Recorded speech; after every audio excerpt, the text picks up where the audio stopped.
Welcome to the Product Design Podcast. I'm your host, Seth Coelen, founder of UX Cabin, where we create world-class web and mobile apps. I'm excited to bring you a behind-the-scenes look into the lives of some of the most interesting and talented people in product design.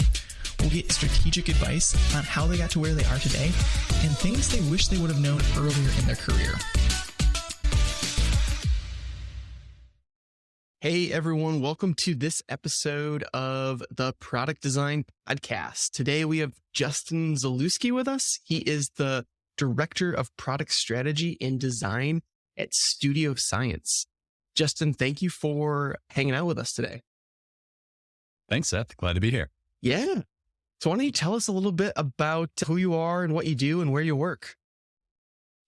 Yeah. So as you said, I work at Studio Science. We're a design and innovation consultancy, and I lead a team of product and service designers at the studio. We work with clients, large and small, solving a variety of different business problems through design. I'll give a couple examples just because I know that's a super nebulous answer. So we will work with them to design their products. A lot of times the first release of their products. So work with them to define, what does an MVP in this situation need to be? And a lot of times we avoid the term MVP because it's such a loaded term, but we'll use that for a shorthand here and actually design that, prototype it, test it with customers, with the people it needs to serve, make sure it's actually meeting customer needs. And then on the other end of the spectrum, working from kind of a higher, more strategic level across a customer journey, designing a service that could be across multiple different touch points and channels, something that we're definitely still using Figma in some sense, but we need to think about how we prototype and test and sometimes run a pilot and outside of just Figma, right? Where, we get into a little more of the service design aspect of things. Oh, nice.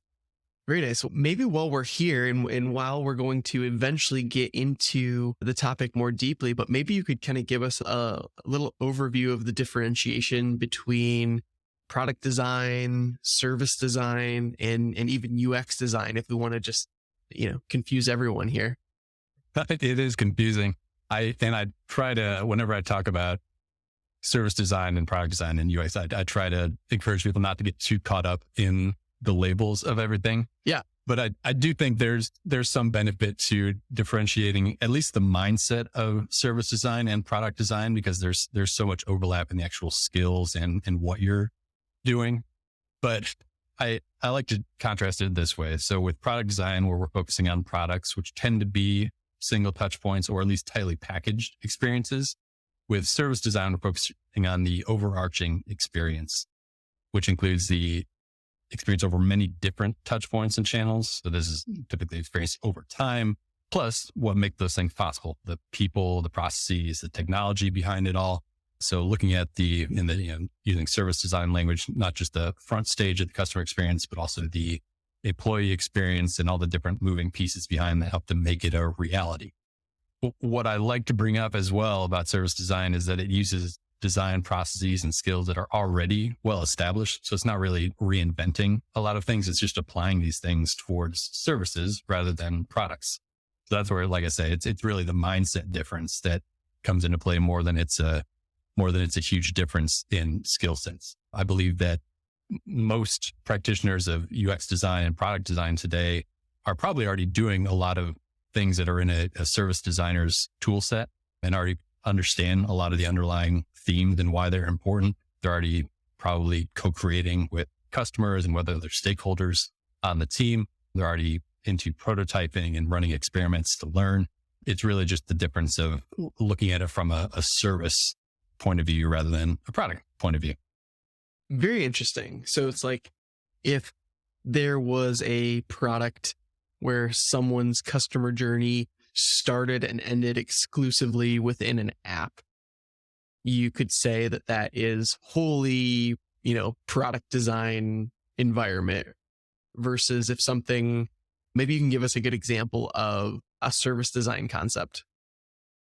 Yeah, well, that's a great example too, because I think there's a lot of apps and products out there that it might be that the entire journey is within an app, but still because it's experienced over time, and it might be the difference between like, hey, I'm going to start this out in a desktop version of an app, and then I'm going to get an email that says this, then I'm going to open up the mobile app. Because it's so cross-channel and across time, it can still be helpful to think of it as a service.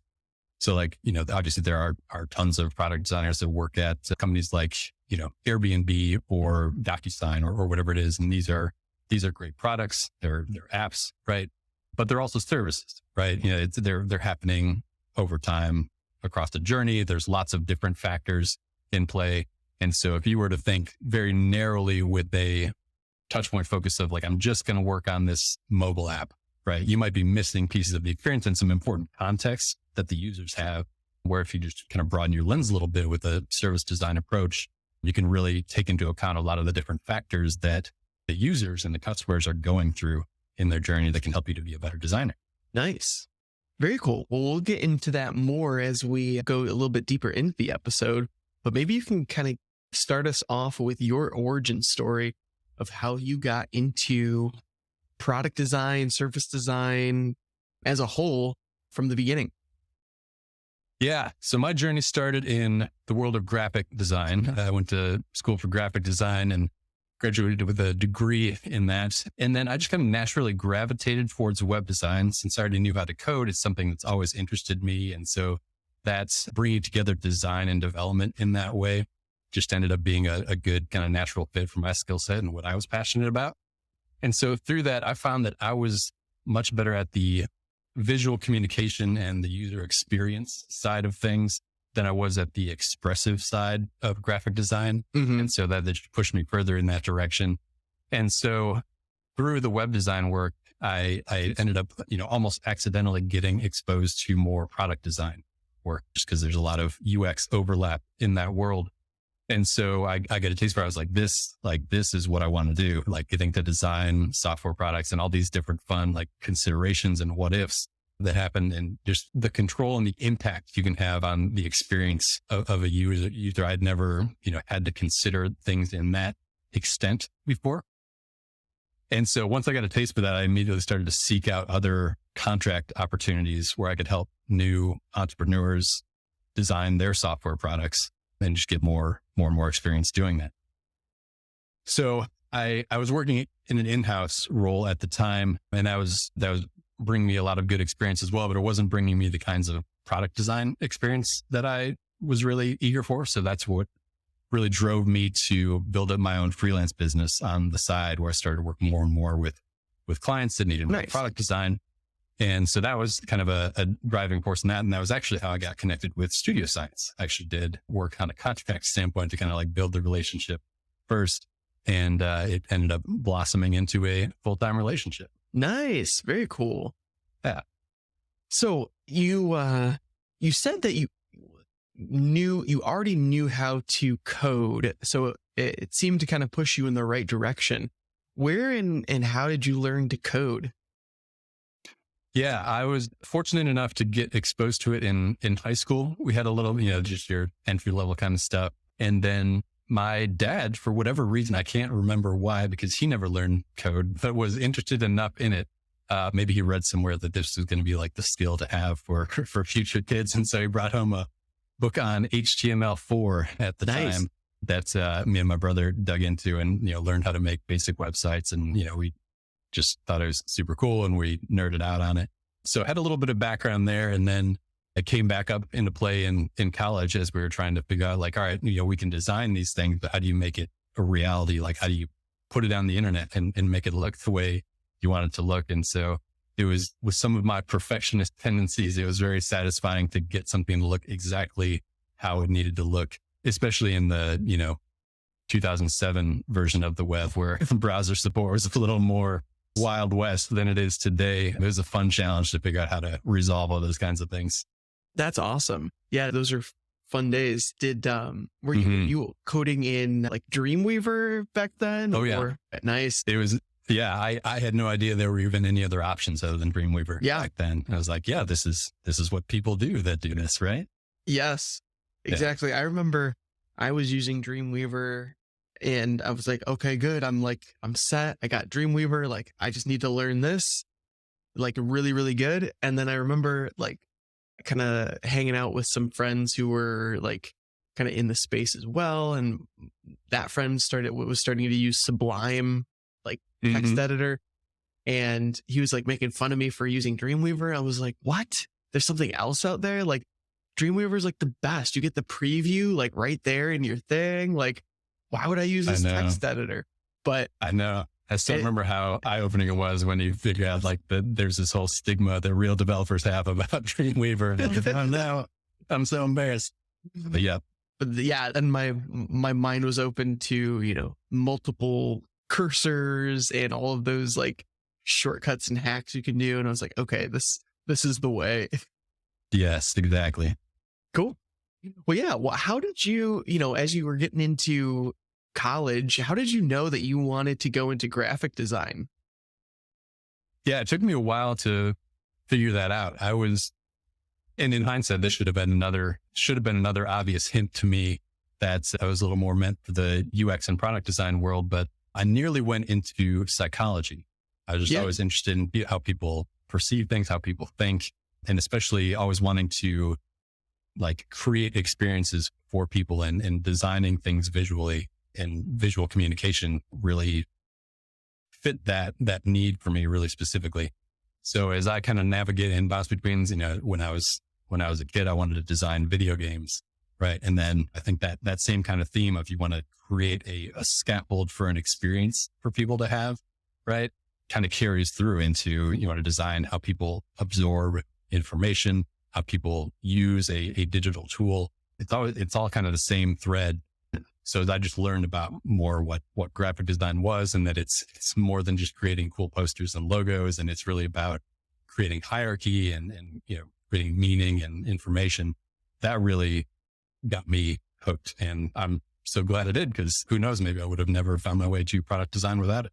Yeah. No, that's really cool. That's very cool. So I know you mentioned, you know, kind of your starting off and getting into it. I'm always curious about how people got their first job or their first opportunity for someone to allow them to work on something and pay them. So what was kind of like your first crack at like a real job doing this sort of stuff that got you started on the path? Yeah. I'm embarrassed to say that I can't remember what exactly my first paying gig was, but I can remember a few of the first ones. Sure. And it was a mix of, I went to a university called Indiana Wesleyan University, and there was a program through the school where they would connect business people in the, you know, surrounding area with students that were looking to get some experience. And so through that, I got connected with some guy that wanted a logo for his business. And I can still remember the logo that I made, and it was a terrible logo. But I still remember like the first client meeting, and I was so nervous, and I dressed up and I had my folder, and I'm like, I'm ready to be super professional. And this guy shows up, and he's in like I think it was an LA Lakers tracksuit, and it's like got holes all over the place. And like, and it's like, I think I got like $75 for that logo or something like that. And I was so like psyched out of my mind. I was like, this is my first paying gig. This is awesome. What am I going to do with $75?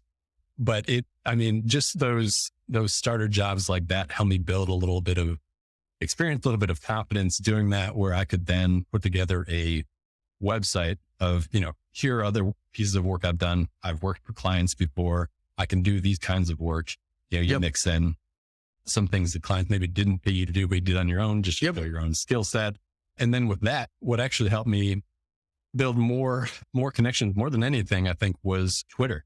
Really connecting with other people in the area on Twitter. Yeah. And it's not something I really have invested in for a while. Twitter now, especially now, but Twitter in 2022 is much different than it was in 2009. And so, but at the time, it was it was super easy to just connect with people. And I was shocked how receptive people were to just like, oh, hey, you're a designer. Like, hey, I'm a business owner. Let's connect. And, you know, maybe there's opportunities for us to work together. Yeah. And, it just seemed like a really small, relatively small, tight knit community that, I owe a lot of my freelance experience to. That's super cool. I have found like networking in general is going to be your biggest ticket to, you know, taking the next step in your career change or career just flat out just meeting people. And I've got a lot of value from Twitter, but it's more so been around like when I am, kind of like announcing something or releasing some like small product idea or blog post or something. But I feel like I've gotten a little bit more of the networking side of things from LinkedIn personally, and just like connecting with someone on there, talking with them, DMs, whatever, or even like, random places like Slack communities. I think Slack communities are a little bit like going away, and it's kind of going more towards Discord. So I'm trying to like, just feel that out. But I don't know who said it. Your network is your net worth. Yeah. I don't know the attribution either, but that's a good one. Yeah. Yeah. It's just like, you could spend all your time in the world refining and making your designs and your portfolio perfect. But if you don't know someone and have kind of like a personal relationship with them, someone who can vouch for you, it's going to be much harder to get opportunities than if your work is still good, but you have like taken time to personally get to know someone or make a connection with someone or something like that. Exactly. And totally agree. I think LinkedIn is where a lot of that is happening for myself, at least as well. I'm trying to invest a little bit more time and effort there. It's really the only social network I'm active on anymore. I think that's an interesting one. I've seen that trend from Slack communities to Discord. Do you have any favorite Discord design communities? That's a good question. I always really liked Slack communities. So I always had like a handful of different Slack communities, like the Designer Social Club, a bunch of others that kind of like died off. But like Discord has really been more so like crypto related things for me, like really degenerate, like crypto related groups and things like that like, I don't know. I have a hard time like viewing that in like a professional, like career sense. So I'm still trying to I'm waiting for like the right opportunity to jump into that from that perspective. But I don't know. I think it just falls down to the pricing model of like Discord is free and Slack deletes your history after 30 days. So you're not going to pay for thousands of people to be in your community. But yeah, do you have any communities that you're a part of or anything? I have not not made the professional switch to Discord, but in terms of Slack communities, we're fortunate. We have the indie design Slack for kind of Indianapolis area. There's plenty of people from outside of Indy there as well. So that tends to be a really cool community. I really appreciate that one. I also, so I'm one of the co-organizers of the IXDA chapter in Indianapolis. And so I, am semi-active in the IXDA Slack group, and they've got, all different kinds of topics and stuff like that too. For a little bit, I was getting into Product Collective as a Slack org, and they've got some cool stuff happening in there. It's, those are kind of some of my top ones. Yeah. Haven't seen anything yet in Discord that's encouraged me to fully jump in, but I also see that trend. I wouldn't be surprised that if I end up there eventually. Totally. So, kind of looking back over your career and as you got into things, is there anything you look back and say like, wow, I really did that right. Super glad I did this, didn't know what I was doing at the time, but it turned out fantastic for me. Or conversely, anything that you would have looked back and say, I spent a lot of time doing this thing that was completely worthless and didn't yield any results. And I wish I hadn't made this mistake or that mistake or anything like that.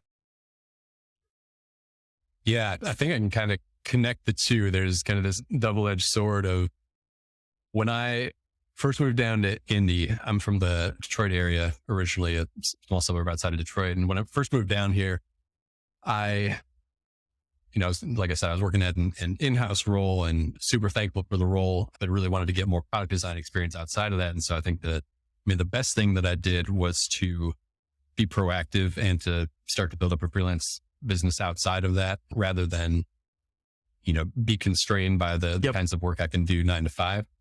And so that's something I am very glad that I did. And I would encourage, anyone that wants to change what they're doing or even just improve what they're doing to take a similar route. What I wish I would have done differently is, because I was so new to the area, I wish I would have focused slightly less on the work itself, the design work itself, and a little bit more on making connections in a new city, in a new environment. I think while that also have some benefits for the design work itself and for client connections and networking, I wish I would have taken that opportunity sooner to establish a sense of place in a community, which, eventually happened, but it just took a little bit longer than I think I would have liked. And, just that experience of being in a new city without an established network yet, I wish I would have done that quicker. Now, when you did do that, was that like meeting up with people for coffee or like chamber of commerce meeting type things? Or like how do you build a community in a local place or city? Yeah, for me, it was much more the one-on-one, let's grab a coffee, grab a beer kind of thing. I'm pretty introverted. And so I'm much more like, yeah, let's meet one-on-one. Sure. Going into a giant group or like mass networking event is not really going to be my thing. Especially was not at the time. Yep. I've grown more comfortable with that as time's gone on. But yeah, much more like, again, Twitter was my thing at the time. And so, you find a designer that you respect or admire, a new entrepreneur looking to start something up, and, kind of soft connection on Twitter. And then as the timing is right, it's pretty low stakes to just ask for a quick coffee meeting. Yeah, that's cool. That's real cool. Yeah. Going back to kind of what you were saying about doing freelance and kind of building that up on the side, I think that's fantastic advice. I was, kind of when I started off my like actual career working at an agency, I felt like freelance work was really awesome because there's so many things like when you work for a company that you want to do things differently or things you don't want to do. And freelance work really gives you the opportunity to kind of flex your muscles on everything outside of like your core skill set. So it's like, if you're doing freelance, it's like, okay, well, you got to figure out like project management, updates to the client, like you have, and there's all of these like really, really, really good skills in addition to your core skill that you get to work on when you freelance. It's whether it's marketing or pitching or just getting yourself set up for invoices or getting an LLC stood up or whatever. And yeah, when I started doing freelance work, it was just like a fun hobby to me. It was just like, this is all extra money. Like I can kind of try to charge as much as I want. It's super risk free. I get to meet cool people. I get to work on, potentially cool projects. And yeah, I mean, I can't say enough about it. I think that sort of thing is kind of what helped lead me to future jobs. It's what's helped lead me to create UX Cabin. So I'd be right with you there and say that's a fantastic strategy for sure.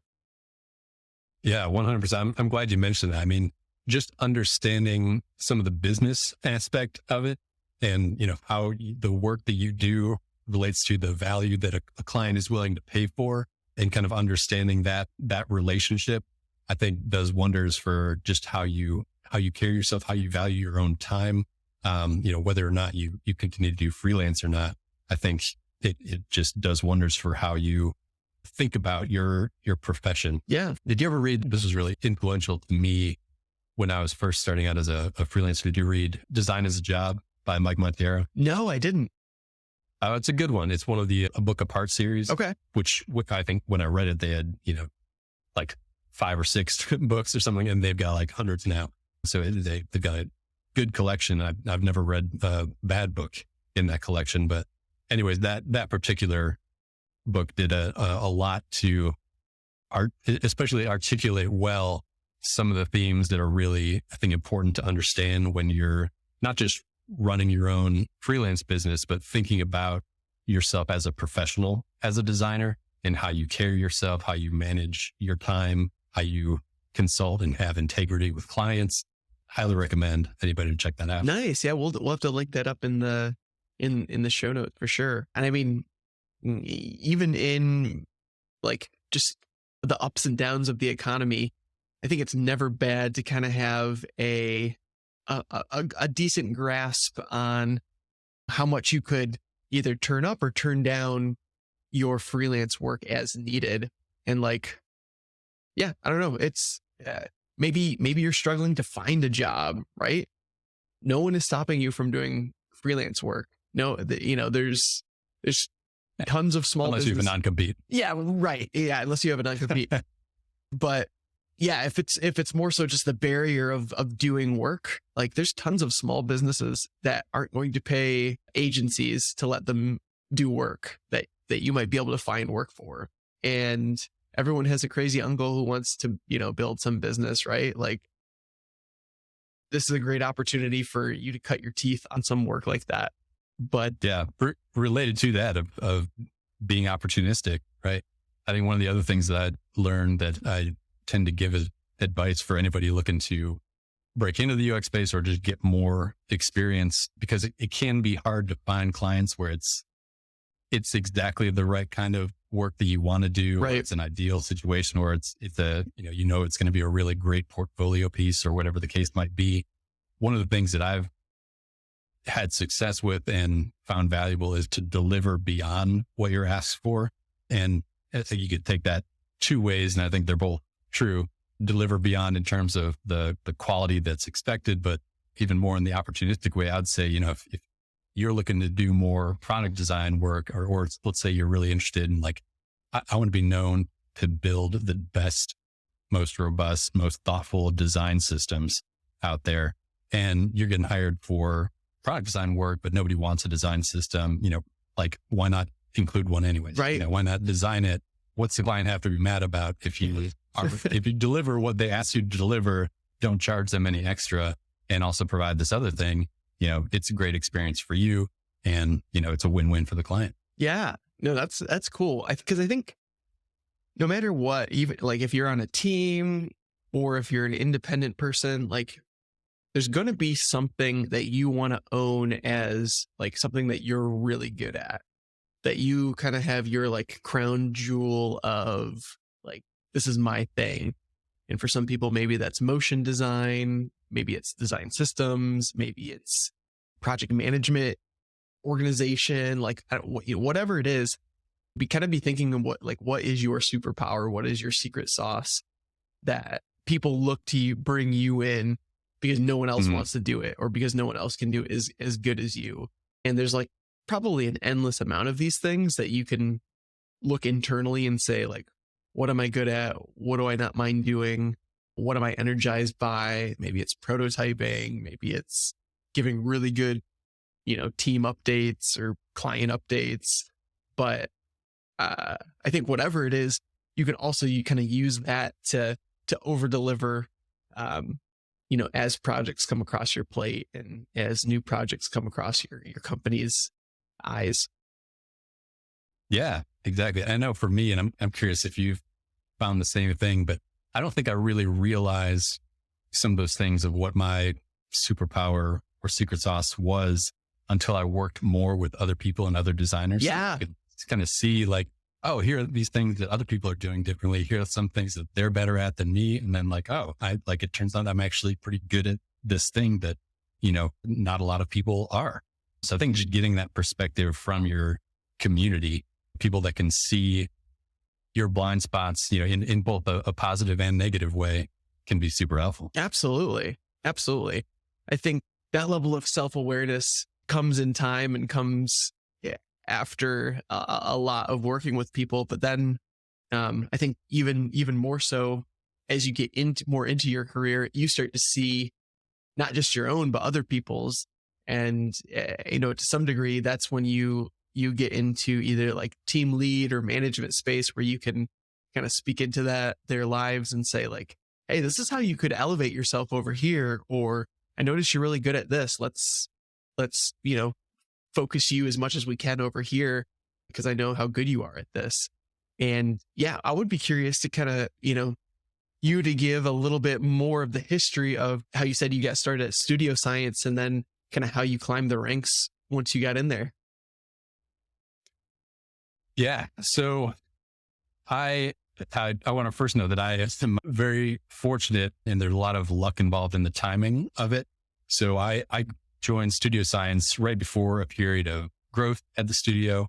And so I want to, mention that take all, any kind of advice, examples with a grain of salt, because I've got the benefit of that kind of luck of timing. And then also the benefit of privilege and how and where and when I grew up, the opportunities that I had access to, my race and gender and more.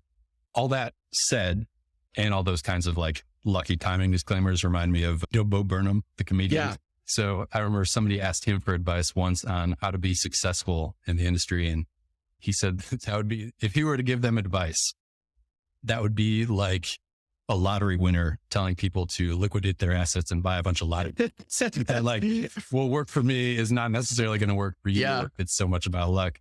And of course, I'm not as successful as Bo Burnham, and we are in definitely different industries. But all that to say, it can be tricky to give advice. Sure. So all that said, I think a couple of things that I'm glad that I did so that when the opportunity for growth came up at the studio, I was ready. One would be I'd kind of grown this T-shaped skill set. I knew what I wanted my focus to be in product design, but I also had these other kind of complementary generalist skills of being able to also hold my own in graphic design and web design and development and SEO, all these other kinds of things that, especially in a small team environment and an agency, really help to show some adaptability, some flexibility, especially a lot of times the responsibilities associated with growth in an agency or a consultancy have to do with leading projects and consulting with clients. It's rare to have a client that only has questions and needs help in just one area. Yeah. So to have that general skill set can be super valuable, as much as you still need that strength and superpower and point of focus. That's where that T-shape comes in. Totally. The second thing I am glad that I did is I was really explicit about my goal. And so I told my manager, our design director at the time, that I wanted to lead a design team. I was not subtle about it. And thankfully he was supportive and turned the conversation into a, let's talk about how that happens. For example, let's show progress in people leadership, for example, mentoring interns, things like that, leading client projects, taking a clear perspective on design, things like that gave me really clear, measurable goals to work towards and to make it happen. How did you know that you wanted to lead a team of designers? Yeah, some of it came from just seeing examples of what people around me were doing. So for example, my boss at the time, our design director, Nathan Sensabaugh, who would later become president of the company, just seeing the way that he treated team leadership and mentorship of designers, it just was a way I'd not thought about management before. I had, I think, a pretty stodgy, maybe traditional mindset of what it meant to be a manager in my head before that. And so getting to see someone model a different way, a way of coaching and mentorship and the kinds of growth that creates in designers, that just really stuck with me and set I think a new example for me to see management and leadership in a different light. And it was very attractive to me of like, this is somewhere where I could make a difference in other people's lives, create the kind of space, show humility, and still do the kinds of work that I love to do and help other people get into the kinds of work that I've loved to do. That was very attractive to me. Very cool. So, and still is. Yeah. So you have now been at Studio Science for how many years? Yeah, it'll be 10 years in February. Wow. Yeah. And that is like 100 years in agency time. Why don't you give us a little bit of insight into how to have longevity at an agency? Because I know it's very, very normal for people at agencies to switch companies or go to a different agency or what have you every few years. What kind of kept you going there and engaged for so long? Yeah, I feel like a lot of it can really be credited to the leadership of an agency. So with knowing a lot of people that have worked in other agencies and consultancies, I know they don't always have as good of an experience as I've had. There's a lot of times even a stereotype of burnout in agency culture of it's a grind, the long hours, late nights are expected. And I'm thankful to work at a spot that respects people and people's well-being in a way where those kinds of things are not the norm, not the expectation. There are still times when, we're having to work more than 40 hours a week, that kind of stuff comes up, but it's one of those things where there's always a reason for that, where there's something special going on, whether it's, it's launch week on some big initiative or this person's got some personal thing going on. Let's all run together and see what we can do to take it out. It's not like built into the business model. Everybody needs to be overworked all the time.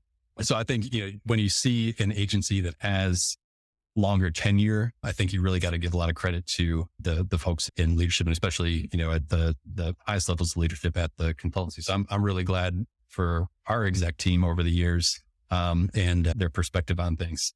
I mean, some of the things that that keep me at Studio Science over the years is one, I love the agency consultancy environment. I love the variety of different clients that we get to work with, different problems that we get to solve. And one of my favorite things is just getting to see how quickly people grow here. I've been in both in-house and agency environments, and while not every agency or consultancy is the same and not every in-house environment is the same, I've consistently seen people grow more meaningfully and more quickly in an agency environment rather than in-house. And I mean, maybe it's just me, but have you seen similarly? Have you seen that in your experience running an agency? If I could kind of give someone the advice of how do you want to grow fastest? I would say go work at an agency for 2 years and then decide what you want to do. Because you're right. It's like you have to juggle, different projects. You have to have kind of a more generalized skill set. You're not just going to go there and do one thing for 6 months. You're going to be, learning about probably everything from SEO to design, visual hierarchy, just by rubbing shoulders with so many different teammates and juggling so many different projects and pitching in and just trying to figure things out. So agency life is certainly not for everyone, even calm agency life. But I think there's nothing else that kind of really gives you the workout like an agency does. It's going to give you the full body workout, and and you can kind of decide, where you want to go from there. But people always ask, are you agency trained? Not people don't always ask, but that's a thing people do ask, right? Are you agency trained? People don't ask if you're in-house trained, right? That's not a thing. So that's I don't know. It's for me, I get too bored on just one thing. So I need to have multiple things kind of going on. I need to have an end date on something. I need to see something else coming. So it's just very good for my mind and mental health to kind of think and plan for things at different intervals. But I would highly agree that you'll level up very quickly in an agency. For sure. Yeah. It's definitely been true for myself as well. Not just, seeing it. I've grown way more at the studio than in my time before it. And especially, to contrast it to, or to connect it to the freelance conversation we're having, as much as I love freelancing and would definitely advocate it for people to gain experience. I remember, and I didn't realize it at the time, how isolated I felt. But then I remember when I went from freelancing, in the evenings and weekends and on the off hours, to joining full-time the team at Studio Science and just being surrounded with people that also cared about design as much as I do and were, super talented, and everybody had their own skill sets and strengths.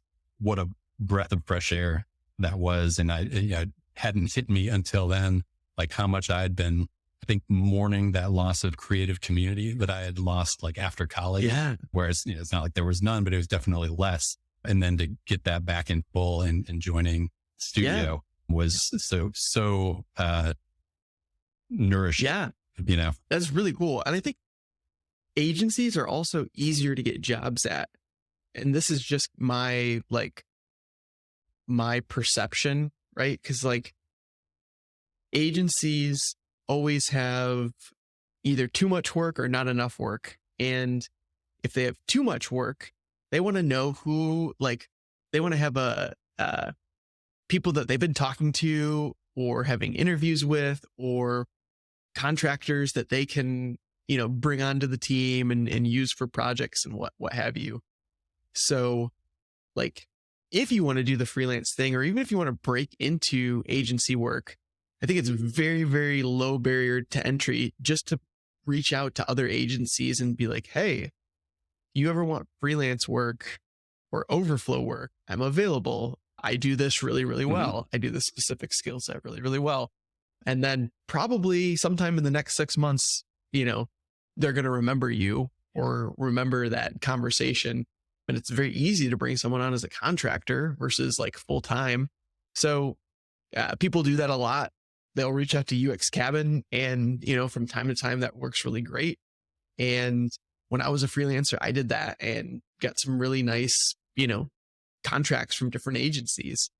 So I don't know. I feel like the barrier to entry to agency world is a little bit even less than like in-house type stuff where they might have time to do like 6 or 8 interviews when agencies like, oh, we had to start yesterday. Like that's, yeah, could be. Yeah. I haven't noticed a difference in level of difficulty to land a full-time role at one or the other, and from those that I've spoken with. But I think that's a great point, that treating agencies as potential clients when you're a freelancer can be a great way to build a business. Because like you said, there's always that need. The good agency is always going to want to have a short list of trusted contract partners. And so building and maintaining that relationship can be a really great way to get work. And I mean, as it ended up working out for me, could be a path to a, future role when there's a great exactly fit. Absolutely. Yeah. So maybe you can kind of give us some insight into your just philosophy for like building and maturing a design team. Yeah. So a couple things that I've learned over the years. One is how important it is to have different levels of experience and different kinds of talent within the team. I've led teams that are full of experienced folks, and that is really great in a lot of ways. But in hiring a mix of different skill sets, I've also seen the importance of having a mix of junior, mid, and senior level talent in the way that offers opportunities for the senior level talent to gain experience in mentorship, for junior level talent to be your future mid and senior level talent, kind of building that talent pipeline both internally within the team, as well as most people are familiar with doing that externally, is, I think, hard to overemphasize when it comes to building a design team and thinking about kind of the sustainability of your design team. The other thing that I've learned over the years is how to create space for designers. And so when I first started leading a team, I had this misconception that I needed to have all the answers. And not only did I need to have all the answers, but I needed to be the one to provide all the answers, which, as you can probably imagine, did not give the designers on my team the time and room they needed to find the answers themselves. So I was robbing them of opportunities to grow. So as soon as I started to let go, to delegate more, and not to jump in and provide answers immediately, it created the space for others to grow and really flourish. And then for me to focus on other things. So it ended up being a win-win. But I think that ability to let go and to create space is something I had to learn, and that I've seen, as I've had the opportunity now to manage managers, I think that's something that's not uncommon for people to take a little bit to get used to, but can make a huge difference. Because some of the folks that end up being kind of your star players are those that are going to thrive the most when you let go and when you create the space for them to figure things out. Yeah. I think that's always a tricky thing at first, is like letting go. And because you're like, I know how I would do it. I'm going to let go and watch kind of keep an eye on this. And sometimes I've even surprised myself where I'm letting go. It's not getting done how I would have done it, but that's okay because it ends up that this person had a different or a better or just an alternative idea to me. And I wouldn't have figured it out that way. But, they were able to get it to, an acceptable point by figuring it out on their own path. But I'd be interested from your perspective, how do you know when to step in to kind of help swoop in and save something? Or do most people usually raise their hand, maybe even too early before something goes south? Yeah, it depends on the person. Some people are more like raising their hand at the first sign of uncertainty, and it more of a tactic of like, yep, I get it. Like, you want to be sure, but like you're heading in the right direction. It's a reassurance kind of thing. And then some folks are maybe a little too eager to go out there and to do it, and are not going to raise their hand when they see something. And so I think realizing what situation you're in and that kind of situational leadership style is really important. In a consultancy environment, the line I think becomes a little clearer, because the line for me is like, is this something where this is going to damage the success of the project or damage the client relationship? If so, that's the time to step in. If not, if it's something where, all right, yeah, if this design system gets organized this way, or if we use this research method instead of this research method, are we still going to get the same results? But maybe, we end up spending, 20% more hours on it at no cost to the client, whatever it is. If it's like a relatively low stakes kind of thing, then it's like, that's something where it's not worth the cost of jumping in, cost being, could be detrimental to that designer's sense of autonomy or competence or ability to learn through actually, experiencing the consequences of something themselves. Then, to me, that's the line is, project and client success.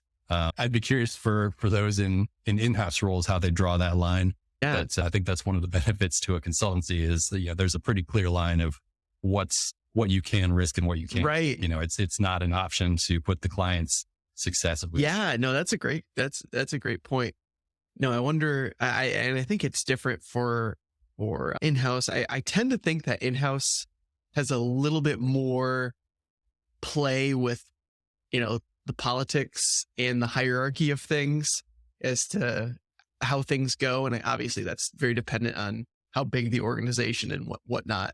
But for agency world, it's, pretty much 1-to-1 for like client success and client happiness. Like if this, then good. If not, then fix it. Yes. And the deadlines too. You talk about flexibility. It's like, right. We don't have flexibility on deadlines. Right. But, I'm sure you see this all the time. Like if the client wants to shift the deadline, like that's their prerogative. Totally. So if you're in an in-house team, you might have a little more flexibility in that way. Totally. Wanted to kind of just wrap things up kind of by revisiting our discussion point on service design. I know we had talked through kind of the differences of product design and service design and a few different things in that realm, but wanted to, just kind of get your final take on kind of the, studio sciences when it comes to service design and how you guys kind of strategize around an engagement for service design that helps you guys be successful in that. Yeah. And it's one of my favorite things about service design, but also the one that makes it difficult to have a concise answer for something like that is how much it requires you to embrace the ambiguity of the problem and even to reframe. Sometimes it requires us to be very consultative with our client about, what they're experiencing. We can't have a boilerplate, like here's a service design package that you buy and we go do it. Right. For example, we were working with a large manufacturing client recently, and we started out with the stated problem of like, there's this adoption problem, think probably an onboarding problem. We released this new digital service. Nobody's using it. Nobody's registered. We don't know what's going on. We think it's probably an onboarding problem. We're like, yeah, we've seen stuff like that before. You're probably right. It's probably an onboarding problem, but we're going to take this service design approach. We're going to talk to different stakeholders, really map out the current state of the experience. We'll talk to the OEMs, the dealers, the end customers, the internal stakeholders. Everybody's kind of involved along the way of getting people on board along the intended journey. And then through all that, as we map the current state, it becomes increasingly clear, like, oh, actually, it's not an onboarding problem necessarily. It's not it is ultimately an adoption problem, but not in the way that we thought it. It's not actually about a poor experience along the way. It's a total lack of awareness. Like there are all these complete breaks in the chain that we found out when we map the current state. It's like, hey, the end customer isn't even aware that y'all sell this thing. The dealers know, like nobody's selling it. Nobody knows how to sell it. There are these people that are specifically incentivized not to sell it because they've got their own thing to sell. And so that becomes a much more like, all right, let's reframe what we're actually here to do. And let's figure out like, how do we get the right stakeholder team? Like, before if we were talking to IT, right. Now we don't really need to talk to IT yet. We need to talk to the sales and marketing team. Let's figure out like what this process actually needs to look like, because the whole service and the customer journey doesn't start after the customer's already signed up. It's their whole experience. So they're becoming aware of it and being marketed to and all that. It's all part of the journey for us to help solve for. Very cool. So why do you think that you guys have been so successful over the years in this? Is it really the strategy, flexibility, and being able to shift when something new comes up? Or what's kind of your secret sauce, if you could put a phrase on it? Yeah. I mean, I think the big reason is there's just a huge need for this kind of work, especially in large organizations. I'm terrible at attribution of quotes, but there was someone that said something along the lines of the most crucial new skill in business in the next, 10, 20 years is going to be the ability to deal with ambiguity and complexity, because there's all these systems that are being put in place and there's more and more technology and new rules and layers and all the stuff being put in place. And so what we really need now is for people that are able to cut through the clutter, make sense of the chaos, and find ways to progress forward. And that's something that we as designers, kind of no matter what kind of design you're doing, but that design mindset prepares us well for. And so because we approach things with that design mindset of, let's not oversimplify. Let's seek to understand the current state first, look at the different opportunities and challenges, reframe the problem when we need to, and then iterate on solutions before we implement. That's the way that change needs to happen in complex situations. And so because of that, I think that's why you see a lot of organizations, large and small, but especially you see larger organizations just going through huge hiring initiatives. And, I think that's just going to continue to be a trend. The teams, the role names, all of that, the terminology might change, but that kind of design mindset and the ability to embrace ambiguity like that, I think is going to continue to be a need that companies just need to be able to approach problems through more of a designerly mindset than through a more, traditional business thinking mindset that requires more certainty and has a harder time dealing with ambiguity. That's just going to open up that need even more in a way that we as designers can help to solve. Awesome. Well, Justin, thank you so much for your time here today. Thank you for sharing all of your journey and your insight and your wisdom. Really appreciate the time, and I'll let you have the final word. Awesome. Seth, I really appreciate you having me. This is a great chat. And if anybody is interested in chatting more, feel free to reach out. I'll post a link to my LinkedIn. Always happy to connect with anybody, talk product design, service design, whatever. Awesome. Thanks Justin. Thanks, Seth. Take care. Thanks so much for hanging out with us today on the Product Design Podcast. If you enjoyed our conversation, be sure and go follow our guests. Let them know they did a great job and you learned a lot. More to come in the following weeks as we bring on new guests. Please hit that subscribe button so that you will get these podcasts and learn a ton about the product design community. Excited to see you next time. Thanks.